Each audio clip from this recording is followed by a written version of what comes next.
किसान भाइयों नमस्कार। मध्य प्रदेश सरकार की ओर से बड़ी ऑफिशियल खबर निकल कर सामने आ रही है, जहां पर एक लंबे समय से मुख्यमंत्री किसान कल्याण योजना के अंतर्गत 2025-26 में किसानों को 2,000 रुपये की 14वीं किस्त थी, वह अभी तक नहीं मिली है, जो किसानों को इसी महीने में मिलनी थी। लेकिन किसान एक लंबे समय से इंतजार कर रहे हैं और कह रहे हैं कि अभी तक क्या वजह है कि किसान कल्याण योजना की जो राशि है अभी तक किसानों को नहीं मिली है। जहां पर इस अगले यानी कि 1 महीने पहले किसान सम्मान निधि की राशि केंद्र सरकार की ओर से डाल दी गई थी, लेकिन अभी तक राज्य सरकार की ओर से किसान कल्याण योजना के अंतर्गत जो 84 लाख से अधिक किसान हैं, उनको अभी तक जो 14वीं किस्त यानी इस महीने में जो किस्त आनी थी, वह नहीं मिल पाई है। तो मध्य प्रदेश में अभी तक 84 लाख से अधिक किसानों को 3,350 करोड़ की राशि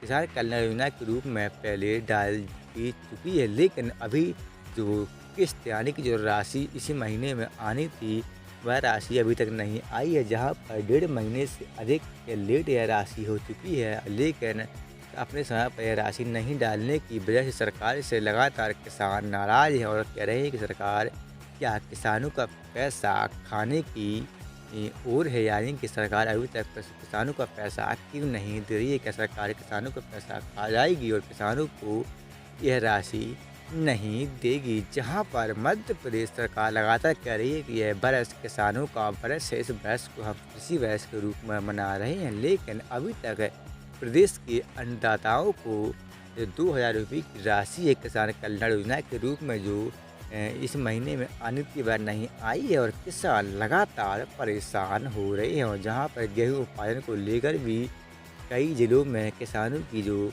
गेहूं का उपार्जन है वह नहीं हो पा रहा है। किसान एमएसपी पर अपने गेहूं नहीं बेच पा रहे हैं और कह रहे हैं कि मोहन यादव जी, अगर आप किसानों की गेहूं नहीं खरीद सकते हो तो प्लीज़ आप अपने पद से इस्तीफा दे दीजिएगा। क्या मोहन यादव किसानों की सभी शर्तों को पूरा कर पाएंगे और किसानों को खुश रख पाएंगे? कमेंट में जो बताते रहिएगा। और क्या सरकार किसानों का जो किसान कल्याण योजना की राशि है वह इस महीने में डाल पाएगी या नहीं? और जहां पर फसल बीमा योजना को लेकर भी मोहन यादव ने कहा था, सरकार ने भी कहा था कि जिन क्षेत्रों में अभी वर्षा और ओलावृष्टि के कारण किसानों की फसलें बर्बाद हुई थीं, उनका सर्वे कराकर फसल बीमा योजना की राशि भी सरकार डालने वाली है। लेकिन किसी भी योजना की राशि अभी तक किसानों को मिलती हुई दिखाई नहीं दे रही और किसान इसी वजह से संकोच में पड़े हैं। क्या सरकार उनके साथ धोखा तो नहीं कर देगी? जहां पर किसानों को